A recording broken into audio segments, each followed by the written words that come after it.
ఏపీలో అధికారంలోకి వచ్చిన టీడీపీ కూటమి ప్రభుత్వం తెల్ల రేషన్ కార్డుదారులకు శుభవార్త చెప్పింది. ఇకపై బియ్యంతో పాటు కందిపప్పు, పంచదార వంటి నిత్యావసరాలను కూడా అందించనుంది. వీటిని జూలై 1 నుంచి తెల్ల రేషన్ కార్డుదారులకు పంపిణీ చేయనుంది. సీఎం చంద్రబాబు ఆదేశాల మేరకు పౌర సరఫరాల శాఖ అధికారులు కందిపప్పు సేకరణకు చర్యలు తీసుకున్నారు. భారీ మొత్తంలో కందిపప్పు కొనుగోలు చేసి పంపిణీకి సిద్ధంగా ఉన్నారు. ఇప్పటికే అధికారులు బియ్యంతో పాటు కందిపప్పు, పంచదార, నూనె ప్యాకెట్లను పంపిణీకి అందుబాటులోకి తీసుకొచ్చారు. వీటిని జూలై 1 నుంచి తెల్ల రేషన్ కార్డుదారులకు అందించనున్నారు. పలు జిల్లా కేంద్రాల్లోని ఎంఎల్ఎస్ పాయింట్లకు చేరిన నిత్యావసరాలను అధికారులు తూకం వేసి పరిశీలించారు. ఏపీ ఉప ముఖ్యమంత్రి, జనసేన అధినేత పవన్ కళ్యాణ్ విజయవాడకు చేరుకున్నారు. హైదరాబాద్ నుంచి ప్రత్యేక విమానంలో వచ్చిన ఆయనకు గన్నవరం ఎయిర్పోర్ట్లో జనసేన నాయకులు, అభిమానులు ఘనస్వాగతం పలికారు. అనంతరం రోడ్డు మార్గంలో మంగళగిరి పార్టీ కార్యాలయానికి బయలుదేరారు. ఏపీ ఉప ముఖ్యమంత్రి, జనసేన అధినేత పవన్ కళ్యాణ్ విజయవాడకు చేరుకున్నారు. హైదరాబాద్ నుంచి ప్రత్యేక విమానంలో వచ్చిన ఆయనకు గన్నవరం ఎయిర్పోర్ట్లో జనసేన నాయకులు, అభిమానులు ఘన స్వాగతం పలికారు. అనంతరం రోడ్డు మార్గంలో మంగళగిరి పార్టీ కార్యాలయానికి బయలుదేరారు. పవన్ నేడు సచివాలయానికి రానున్నారు. మంత్రిగా ప్రమాణ స్వీకారం చేసిన తర్వాత మొదటిసారి సచివాలయానికి రానున్న ఆయన రెండో బ్లాక్లోని తన ఛాంబర్ను పరిశీలించనున్నారు. ఉప ముఖ్యమంత్రిగా బుధవారం తన ఛాంబర్లో బాధ్యతలు తీసుకోనున్నారు. ముఖ్యమంత్రి చంద్రబాబును ఆయన మర్యాదపూర్వకంగా కలిసే అవకాశం ఉంది. మంగళగిరి నియోజకవర్గ ప్రజల కోసం మంత్రి నారా లోకేష్ నిర్వహిస్తున్న ప్రజా దర్బార్కు ప్రజల నుంచి అనూహ్య స్పందన లభిస్తుంది. రోజురోజుకు ఆదరణ పెరుగుతుంది. నియోజకవర్గంలోని వివిధ ప్రాంతాల నుంచి ప్రజలు ఉండవల్లిలోని నివాసానికి చేరుకుని మంత్రి లోకేష్కు తమ సమస్యలను విన్నవిస్తున్నారు. చిన్న సమస్య నుంచి పెద్ద సమస్య వరకు ప్రతి ఒక్కరి నుంచి ఓపికగా వింటున్నారు.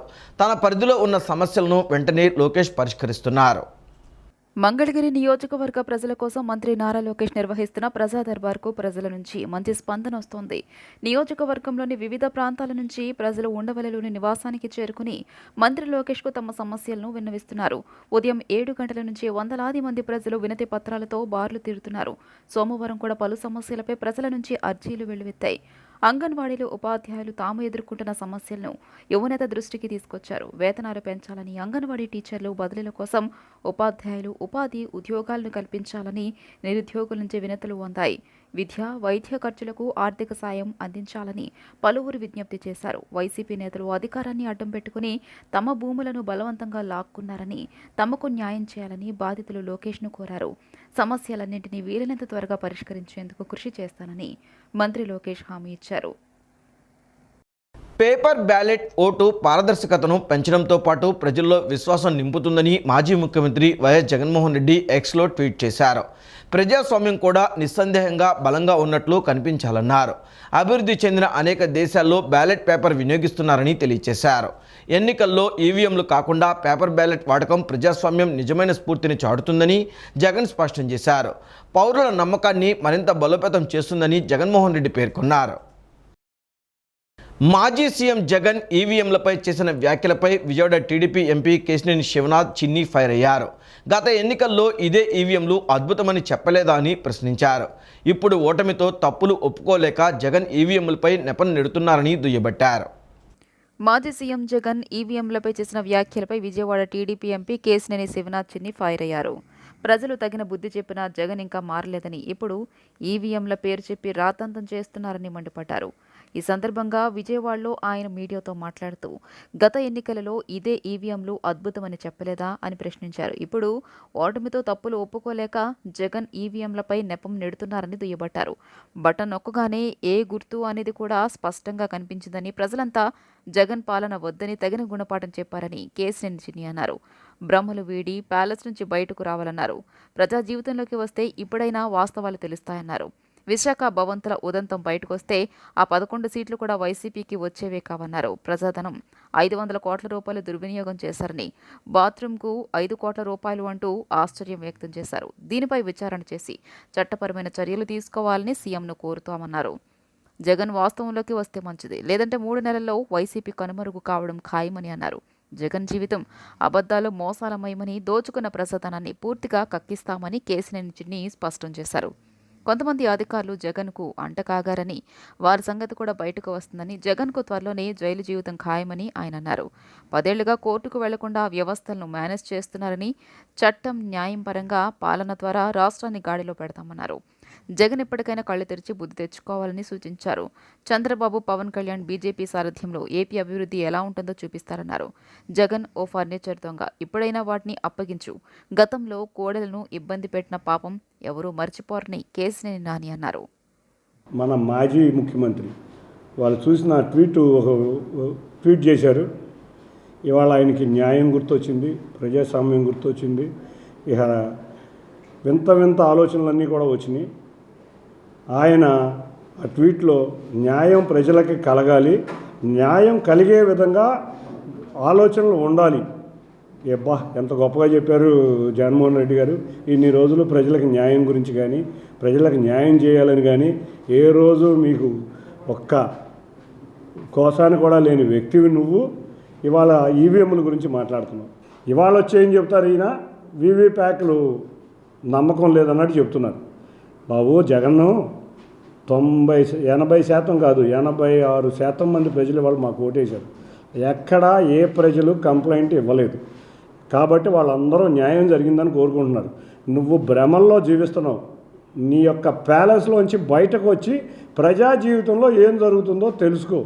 ఇకనైనా నువ్వు బయటకు వచ్చి ప్రజా జీవితంలో ఏం జరుగుతుందో తెలుసుకోకపోతే నువ్వు ప్రజా జీవితంలో కూడా మిగలవు. నీ పార్టీ కానీ, నువ్వు కానీ, మీ నాయకులు కానీ మిగలరు. జనసేన అధినేత పవన్ కళ్యాణ్ డిప్యూటీ సీఎం హోదాలో నేడు తొలిసారి సచివాలయానికి వస్తున్న నేపథ్యంలో ఘన స్వాగతం పలికేందుకు రాజధాని రైతులు భారీ ఏర్పాట్లు చేస్తున్నారు. చంద్రబాబు నాయుడు ముఖ్యమంత్రి హోదాలో సచివాలయానికి వచ్చినప్పుడు ఏ విధంగా పూలబాట పరిచారో అదేవిధంగా పవన్ కళ్యాణ్కు స్వాగతం పలికేందుకు మందడం గ్రామ రైతులు ఏర్పాటు చేస్తున్నారు. మందడంలోని దీక్షా శిబిరంలో సుమారు 7 టన్నుల బంతిపూలను తీసుకువచ్చి స్వయంగా ఒలిచి పవన్ కళ్యాణ్కు పూలబాట పరిచేందుకు సిద్ధం చేస్తున్నారు.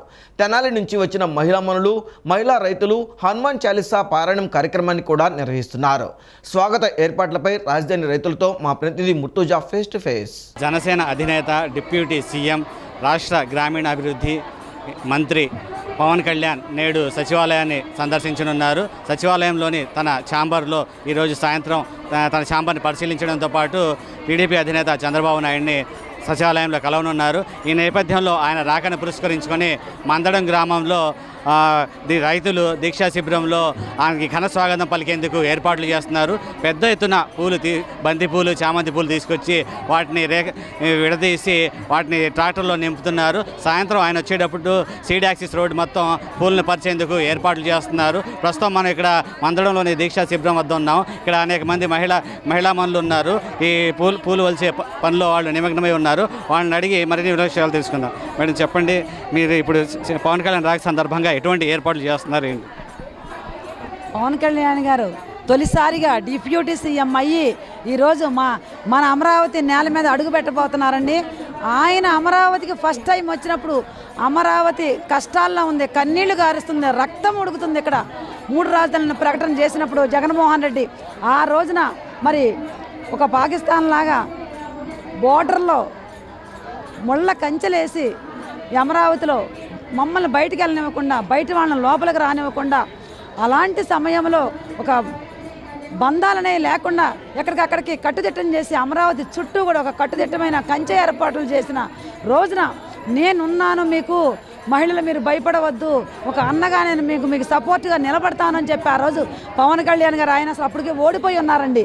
అయినా సరే ఆయన ఆ రోజున ఆ ముళ్ళ కంచెలను దాటి మా మందడం గ్రామంలోకి వచ్చారండి. మాకు సపోర్ట్గా నిలబడి మాకు ధైర్యాన్ని చెప్పి, మరి మీరు ఏమాత్రం కూడా అధైర్యపడద్దమ్మా, నమ్మకంతో ఉండండి, విశ్వాసంతో ఉండండి, మంచి రోజులు వస్తాయి, మనం కష్టపడదాం, మేము అందరినీ కూడగట్టుకుందాం అని ఒక ధైర్యాన్ని నింపారండి.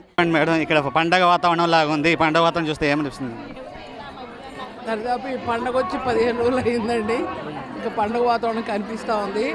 ఈరోజు ఇక్కడ మందడం మహిళలు ఈ శిబిరంలో మీకు తెలుసు, మీ అందరి సాక్షిగా, మీ అందరి మీడియా సాక్షిగా అనేక పత్రికలు మీడియా సహకరిస్తే సంవత్సరాల తరబడి దీక్ష చేశారండి.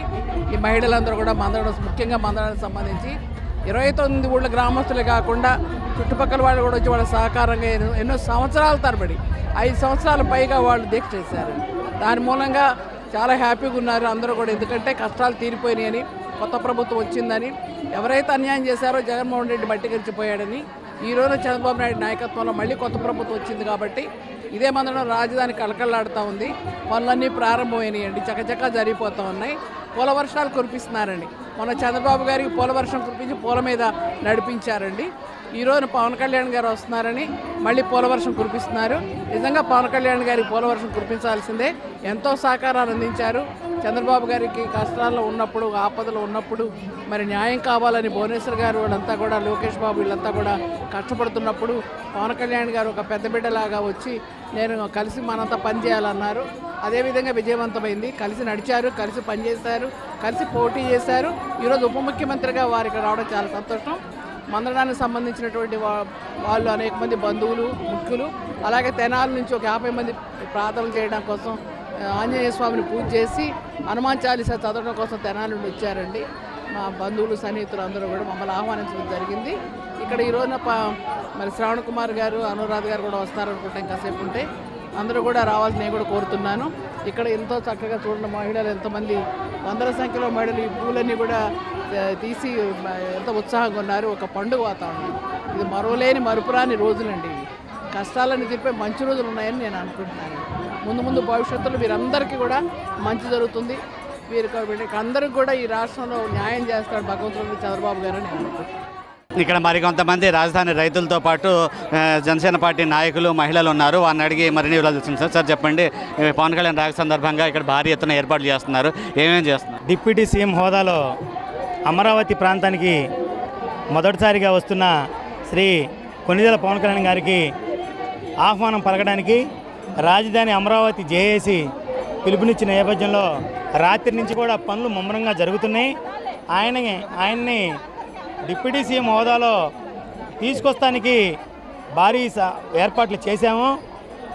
ఆయన అమరావతి ఉద్యమంలో మాకు ఎంత అండదండగా నిలిచాడో మా అమరావతి ప్రాంత రైతులందరికీ తెలుసు. మేము ఒకనొక నిస్సహాయ స్థితిలో, మమ్మల్ని ఎవరు పట్టించుకోలేని స్టేజిలో ఆయన దగ్గరికి వెళ్తే ఆయన అమరావతి ఏకైక రాజధానిగా నిలబడుద్ది, మేము నిలబెడతాము.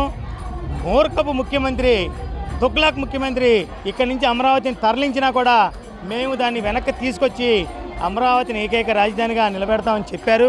అభివృద్ధి వికేంద్రీకరణ జరగాలి, రాజధాని వికేంద్రీకరణ కాదని చెప్పి బలంగా మాట్లాడిన వ్యక్తి.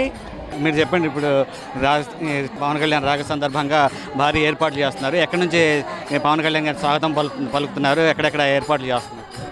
సీడ్ యాక్సెస్ రోడ్ నుంచి సచివాలయం, వెలగపూడి సచివాలయం దాకా చేయడం జరుగుతుందండి. ఎప్పుడైతే బాబు గారికి అయితే ఏ విధంగా మద్దతు బాబు గారికి ఎట్లా పూలబాట పరిచామో అదేవిధంగా సమానంగా బాబు గారికి ధీటుగా పవన్ కళ్యాణ్ గారికి కూడా చేస్తున్నాం. ఎందుకంటే ఆపత్కాలంలో ఆదుకున్న ఆత్మ బంధువు ఆయన. మరి ఏ రోజైతే మేము రైతులు ఇబ్బందులు పడుతున్నామో ఆ ఇబ్బందులు చూసి చెల్లించి మా దగ్గరకు వస్తుంటే ఆయన కేడర్ వస్తుంది, వీళ్ళకి మద్దతు పెరిగిద్ది అని చెప్పి కంచెలు వేస్తే కంచెలను దాటుకుంటూ ఆ రోజు గీరుకొని బ్లడ్ వచ్చినా కూడా దాన్ని కూడా లెక్క చేయకుండా, వాస్తవంగా అయితే ఆయనకు అవసరం లేదండి. ఎందుకంటే ఏసీల్లో ఉండి సినిమాలు చేసుకుంటా ఆయన ఆదాయం ఆయన చూసుకోవచ్చు. మా దగ్గరకు వచ్చి మాకు మద్దతు చేయాలి, తెలియజేయాలి. డిప్యూటీ సీఎం హోదాలో పవన్ కళ్యాణ్ రానున్న నేపథ్యంలో మందడంలో హనుమాన్ చాలీసా కార్యక్రమాన్ని కూడా ఏర్పాటు చేశారు. ప్రస్తుతం హనుమాన్ చాలీసా చేస్తున్న మహిళలు మనతో పాటు ఉన్నారు. ఆవిడని అడిగి మరిన్ని వివరాలు తెలుసుకున్నాం. మేడం చెప్పండి, పవన్ కళ్యాణ్ రాక సందర్భంగా హనుమాన్ చాలీసా కార్యక్రమం కూడా పెట్టారు, ఎందుకు చేస్తున్నారు? జై శ్రీరామ్ అండి, జై హనుమాన్ అండి. మేము అమరావతి రాజధాని రైతులు పడుతున్న బాధ చూసి, బాబు గారిని క్షోభ పెట్టిన విధానాలు చూసి మేము గత 9 నెలల క్రితము హనుమాన్ శ్రీరామభక్త హనుమాన్ తెనాలి బృందం అండి మాది. మేము 9 నెలల క్రితం మొక్కుకోవడం జరిగిందండి. బాబు గారి హయాం రావాలి, కూటమి గెలవాలి, అమరావతి రాజధానుల వేదన తీరాలి అనే ఆలోచనలతోటి మేము ఇక్కడ వాళ్ళము కాకపోయినా, మాకు సెంటు భూమి లేకపోయినా మా భక్త బృందం అందరూ రాష్ట్రము తరపున మేమందరము వాళ్ళందరికీ మద్దతుగా నిలబడి ఒక భజన కార్యక్రమం అనేది మేము అమరావతి రాజధాని ఏరియాలో చేస్తాము అనని మేము డిక్లేర్ చేసుకోవడం జరిగింది. అందులో భాగంగా మన కూటమి ప్రభుత్వానికి కానీ, మన బాబు గారికి కానీ, మన అమరావతి రాజధానుల రైతులకు జరిగిన మంచి కోసము ఇవాళ ఇక్కడ ఈ కార్యక్రమం చేయడం జరుగుతుందండి. మాకు చాలా చాలా చాలా సంతోషంగా ఉంది. పవన్ కళ్యాణ్ గారు, బాబు గారు, మోదీ గారి కూటమి అనేది అత్యవసరమై కలిసి చక్కగా మన రాష్ట్రాన్ని ముందుగా అభివృద్ధి పదంలో నడిపించి ఈ రైతుల ఆందోళనను తీర్చినందుకు ముందుగా ఆ కూటమి ప్రభుత్వానికి నమస్కారాలు తెలియజేస్తున్నానండి. ఇది మనం ఇక్కడ చూస్తున్నాం మందడం దీక్షా శిబిరంలో ఒక పండగ వాతావరణం నెలకొంది.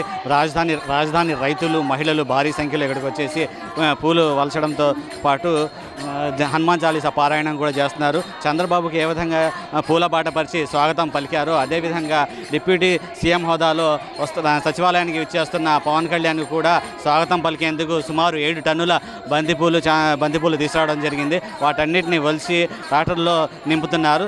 మధ్యాహ్నం 3:30 గంటల ప్రాంతంలో పవన్ కళ్యాణ్ గారు సచివాలయానికి రానున్నారు. సీడ్ యాక్సెస్ రోడ్డు నుంచి వెలగపూడి సచివాలయం వరకు మొత్తం పూలబాట పరిచి స్వాగతం పలుకుతున్నారు. మన కూటమి ప్రభుత్వం రాగానే మా రాజధాని రైతులకి పండుగ వచ్చిందని, ఇప్పుడే పండుగ చేస్తున్నామని, చంద్రబాబు నాయుడు వచ్చినప్పుడు పూలబాట పరిచి ఏ విధంగా అయితే స్వాగతం పలికామో కూటమి రావడంలో విజయం సాధించడంలో కీలక పాత్ర వహించిన పవన్ కళ్యాణ్కు మన ప్రతిపక్షంలో ఉండగా రాజధాని కోసం దీక్ష చేస్తున్నప్పుడు వచ్చి మనకు ఏ విధంగా అయితే మద్దతు పలికి అండగా నిలిచారు.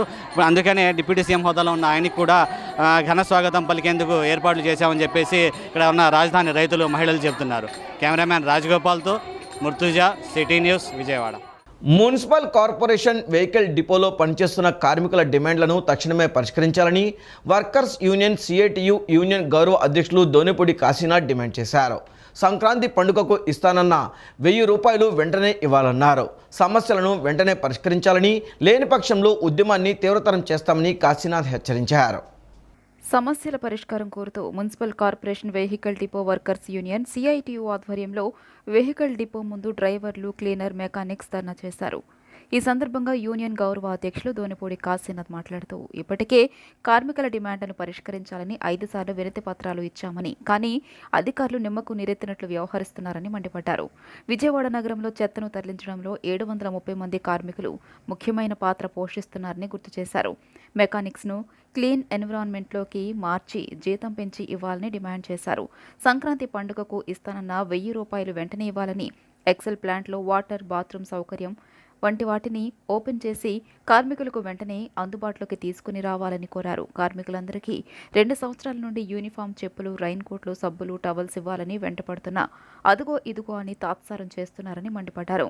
హెవీ లైసెన్స్ ఉన్న క్లీనర్లకు డ్రైవర్లుగా ప్రమోట్ చేయాలని, చేతట్ అనే సీసీతో సంబంధం లేకుండా అన్లోడ్ చేయాలని అన్నారు. తదితర డిమాండ్స్ పరిష్కారం కోరుతూ ఈఈ సత్యనారాయణ, ఎస్ఐ కోటేశ్వరరావుకి వినతి పత్రం అందజేశారు. ఈ కార్యక్రమంలో నగర అధ్యక్షులు జ్యోతి బస్, ఆర్గనైజింగ్ కార్యదర్శి దనికొండ వెంకటేశ్వరరావు, వెహికల్ డిపో అధ్యక్ష కార్యదర్శులు ఎం హరిబాబు, జె నాగరాజు, టి ప్రవీణ్ తదితరులు పాల్గొన్నారు.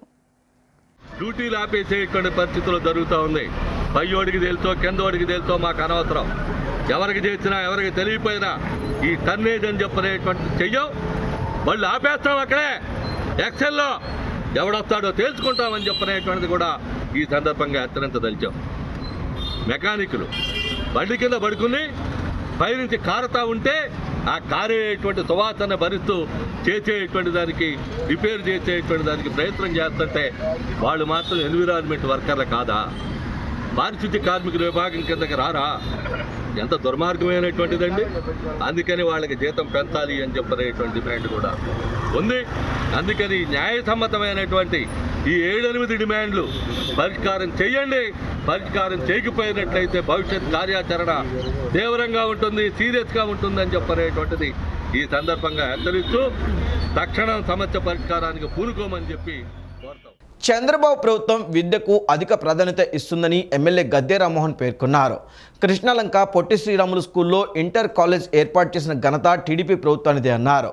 విద్యార్థులు అత్యధిక మార్కులు సాధించడమే కాకుండా జాతీయ స్థాయి నుంచి పోటీ పరీక్షల్లో పాల్గొని స్కూలుకు మంచి పేరు తీసుకురావాలని ఎమ్మెల్యే గద్దె రామ్మోహన్ ఆకాంక్షించారు. కృష్ణలంకలోని పొట్టి శ్రీరాములు హై స్కూల్లో విద్యార్థులకు పుస్తకాల పంపిణీ కార్యక్రమం నిర్వహించారు. ఈ కార్యక్రమంలో ఎమ్మెల్యే గద్దె రామ్మోహన్ పాల్గొని విద్యార్థులకు పుస్తకాలు పంపిణీ చేశారు. అనంతరం ఆయన మాట్లాడుతూ విద్యకు ముఖ్యమంత్రి చంద్రబాబు అధిక ప్రాధాన్యత ఇచ్చారని అన్నారు. చంద్రబాబు ముఖ్యమంత్రి అయిన వెంటనే మెగా డిఎస్సిపై తొలి సంతకం చేశారని అన్నారు. డిఎస్సి ద్వారా ఉపాధ్యాయులపై ఒత్తిడి తగ్గించి మంచి విద్యను విద్యార్థులకు అందించగలుగుతారని పేర్కొన్నారు. 10వ తరగతి పూర్తయిన తర్వాత ఇంటర్ విద్యకు ఇతర ప్రాంతాలకు వెళ్లకుండా ఇక్కడే ఇంటర్మీడియట్ తరగతులు చంద్రబాబు హయాంలో ప్రారంభించారని పేర్కొన్నారు. విద్యార్థులు అత్యధిక మార్కులు సాధించడమే కాకుండా జాతీయ స్థాయి పోటీ పరీక్షల్లో పాల్గొని స్కూల్కు మంచి పేరు తీసుకురావాలని కోరారు. కాలేజీలో చదివిన చాలా పర్యాయాలు 100% రిజల్ట్స్ రావటం, దాంట్లో చదివిన వాళ్ళు ఉన్నత చదువు కూడా వెళ్ళటం, వాళ్ళు పెద్ద పెద్ద ఆల్ ఇండియా ర్యాంకులు కూడా తెచ్చుకోవడం, ఆల్ ఇండియా టెస్ట్లో కూడా పాస్ అయ్యి దానికి ఉన్నత చదువులకు వెళ్ళడం జరిగింది. అదేవిధంగా మంచి క్రీడా ప్రాంగణం కూడా నారా చంద్రబాబు నాయుడు గారు అక్కడ కట్టించడం జరిగింది 3 కోట్ల రూపాయలతో. దాన్ని మధ్యలో ప్రైవేట్ పరం చేసి కొంచెం ఇబ్బంది పెట్టారు. అలాంటి లేకుండా ఇక పిల్లలు ఆడుకోవడానికి అనుకూలంగా ఉండే విధంగా పిల్లలకి కావలసిన మౌలిక సదుపాయాలు కల్పించడంలో మన ముఖ్యమంత్రి చదువుకుని ఉద్యోగాలు వచ్చే సమయానికి ప్రతి సంవత్సరం కూడా 5 లక్షల ఉద్యోగాలు కల్పించాలి, 5 లక్షల ఉద్యోగాలు వచ్చే అవకాశం కల్పించాలని చెప్పి చూడనిశ్చయంతో ముందుకు వెళ్తున్న ముఖ్యమంత్రి నారా చంద్రబాబు నాయుడు గారు. అంటే 5 సంవత్సరాల్లో 25 లక్షల ఉద్యోగాలు, 5 సంవత్సరాలు 25 లక్షల ఉద్యోగాలు ఇప్పిస్తారని చెప్పి ఆయన తప్పంతో ఉన్నారు. సీఎం చంద్రబాబు నాయుడికి జీవితాంతం రుణపడి ఉంటానని, అవసరమైతే ప్రాణ త్యాగానికైనా సిద్ధపడతానని మంత్రి కింజారపు అచ్చెన్నాయుడు తెలిపారు. ఒకే కుటుంబంలో కేంద్రంలో మంత్రి, రాష్ట్రంలో మంత్రి ఇచ్చారంటే ఇది ఆషామాషి విషయం కాదని తెలియజేస్తున్నామని తెలిపారు. మంత్రి హోదాలో మొదటిసారి శ్రీకాకుళం జిల్లాకు వచ్చిన బాబాయ్ అబ్బాయికు అచ్చెన్నాయుడు, రామ్మోహన్ నాయుళ్లకు తెలుగుదేశం శ్రేణులకు ఘన స్వాగతం పలికారు. విశాఖ విమానాశ్రయం నుంచి నిమ్మాడ వరకు ఇరువురి నేతలను ర్యాలీగా తీసుకెళ్లారు. శ్రీకాకుళం ఎమ్మెల్యే గొండు శంకర్ ఆధ్వర్యంలో ఏర్పాటు చేసిన ఆత్మీయ అభినందన సభలో పాల్గొన్నారు. శ్రీకాకుళం జిల్లా సమగ్రాభివృద్ధికి శక్తివంచన లేకుండా పనిచేస్తామని ఇరువురు నేతలు చెప్పారు. ప్రతివారం ఢిల్లీ వెళ్లి రామ్మోహన్ నాయుడును పట్టుకుని కేంద్ర మంత్రులతో మాట్లాడి కేంద్రం నుంచి అత్యధిక నిధులు తెచ్చి అభివృద్ధికి సహకరిస్తారని అచ్చెన్నాయుడు స్పష్టం చేశారు. చంద్రబాబు నాయుడికి జీవితాంతం రుణపడి ఉంటాను, ప్రాణ త్యాగానికైనా సిద్ధపడతాను. ఒక కుటుంబంలో కేంద్రంలో మంత్రి, రాష్ట్రంలో మంత్రి ఇచ్చాడంటే ఇది ఆషామాషా విషయం కాదని చెప్పి తెలియజేస్తున్నా. ప్రతి వారం 10 రోజులకి ఢిల్లీ వెళ్తాను. రామ్మోహన్ నాయుడికి పట్టుకొని కేంద్ర మంత్రుల దగ్గరికి వెళ్ళి ఈ జిల్లాకి కేంద్ర ప్రభుత్వం నుంచి అత్యధిక నిధులు తెచ్చి అభివృద్ధి చేస్తాం. ఢిల్లీ వెళ్లి ఎన్ని పదవులు అనుభవించినా గల్లీలో శ్రీకాకుళంలో మీ గుండెలో ఉన్న స్థానం కంటే పెద్ద పదవి ఈ ప్రపంచంలో ఏదీ లేదని రామ్మోహన్ నాయుడు ఘంటాపథంగా చెప్పారు. ఢిల్లీ వెళ్లి ఎన్ని పదవులు అనుభవించినా గల్లీలో శ్రీకాకుళంలో మీ గుండెల్లో ఉన్నటువంటి స్థానం కంటే పెద్ద పదవి ఈ ప్రపంచంలో ఏదీ లేదనేది మళ్ళీ తెలియజేస్తున్నా. కేంద్ర మంత్రి పదవి వచ్చినందుకు ఇందాకే చెప్పాను, నేను మారడం కాదు, జిల్లాలో పరిస్థితులు మారాలి. అదే ఛాలెంజ్ గా ఈరోజు తీసుకుంటున్నాను. ప్రత్యేకంగా చెప్పారు మోదీ గారు, నాకు నా ప్రతిష్టని చేతుల్లో పెడుతున్నాను. ప్రపంచమంతా కూడా మన సివిల్ ఏవియేషన్ వైపు చూస్తుంది. అందుకే చిన్నవాడివైనా సరే 10 సంవత్సరాలుగా నీ తాలూకా కష్టాన్ని చూశాను కాబట్టి ఇలాంటి శాఖ నీ మీద పెడుతున్నాను. ధైర్యంగా పనిచేయి, నా తాలూకా సహకారం ఆశీర్వాదం కూడా ఉంటుందని ప్రధానమంత్రి మోదీ గారు కూడా నా చేతుల్లో పెట్టడం జరిగింది. ఏపీ నూతన అసెంబ్లీ తొలిసారి సమావేశం కానుంది. జూన్ 24 నుంచి ఏపీ అసెంబ్లీ సమావేశాలు జరగనున్నాయి. జూన్ 26తో ఈ సమావేశాలు ముగుస్తాయి. ఏపీలో టీడీపీ, జనసేన, బీజేపీ కూటమి అధికారంలోకి వచ్చిన సంగతి తెలిసిందే. ఈ నేపథ్యంలో ఏపీ నూతన అసెంబ్లీ తొలిసారి సమావేశం కానుంది. జూన్ 24 నుంచి ఏపీ అసెంబ్లీ సమావేశాలు జరగనున్నాయి.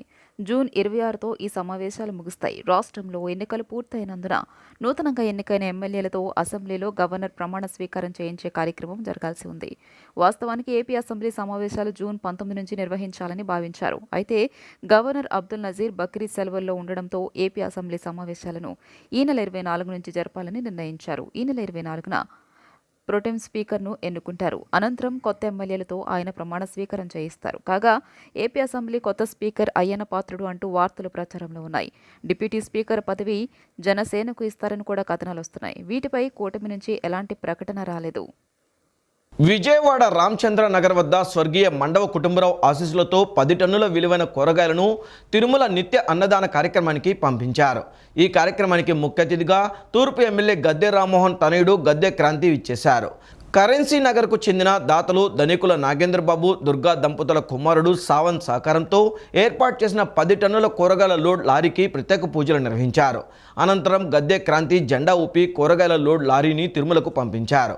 అనంతరం స్వర్గీయ మండవ కుటుంబరావు ఆశీస్సులతో 2007 నుంచి తిరుమలకు దిగ్విజయంగా 500 లారీల కూరగాయల లోడ్లను పంపించడం జరుగుతుందని నాగేంద్రబాబు తెలిపారు. అన్నదానం అనేది చాలా గొప్పదండి. ఇలాంటి కార్యక్రమాలకి నన్ను ఆహ్వానించినందుకు మీ అందరికీ నమస్కారాలు.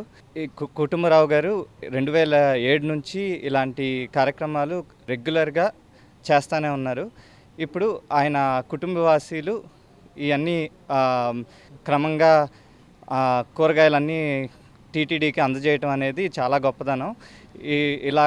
ఇలాంటి కార్యక్రమాలు మరెన్నో జరగాలని చెప్పి ఈ 5 ఏళ్ళు మనకి ప్రభుత్వం మారింది, మంచి రోజులు వచ్చినాయి అన్నదానికి సూచన ఇదే. ఇక్కడ నుంచి మొదలయ్యి ఇంకా ఎన్నెన్నో గొప్ప గొప్ప కార్యక్రమాలు చేయాలని కోరుకుంటున్నాను. మేము ఇలా కూరగాయలు పంపిస్తాం. అన్నదానంలో కూరగాయలు టెండర్ అనేది లేకుండా చేయాలి. అక్కడ అవకతవకలు చాలా జరుగుతున్నాయి. అలాంటి అన్నదానానికి రోజుకి 7,000 కేజీలు కూరగాయలు అక్కడ కటింగ్ జరుగుద్ది. మేము అన్ని రాష్ట్రాల నుంచి గ్యాదర్ చేసి కుటుంబరావు గారు కూరగాయలు పంపిస్తామని చెప్పి ఆ రోజు మాట్లాడడం జరిగింది. 2006 నుంచి ఏకగ్రీవంగా ఈ రోజుకి విజయవాడ నుంచి కుటుంబరావు గారి ఆధ్వర్యంలో 500 లారీలు కూరగాయలు వెళ్ళడం జరిగింది. అలాగే మున్ముందు కూడా ఇలాగే కుటుంబరావు గారి ఆధ్వర్యంలో అక్కడ జరిగే అన్నదానానికి ఈరోజు నిన్నే ఆయన చనిపోయి 1 సంవత్సరం అయిందండి.